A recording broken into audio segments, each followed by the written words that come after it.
kapakanan ng national security at kalayaan sa buong mundo.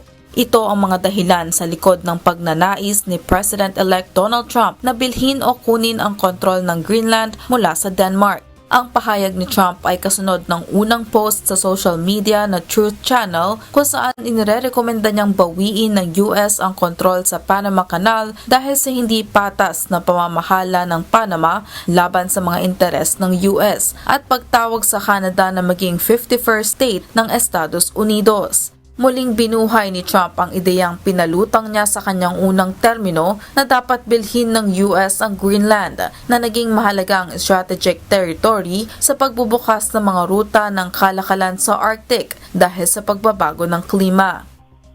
Ang ilang opisyal na kasama sa transition o malapit kay Trump ay nagsimula na umano ng informal discussions kung paano ang magiging hakbang sa pag-acquire sa naturang Danish territory. Muli namang iginiit ng Greenland na hindi nila ito ipinagbibili.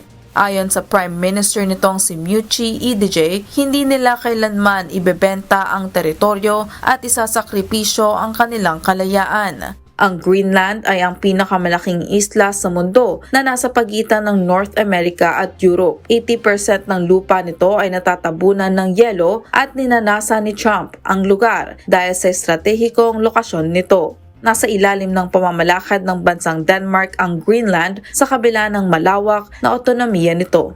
Carmela Marinda, UNTV News and Rescue. Diyos ang aming sandigan, serbisyo publiko ang aming pinahahalagahan.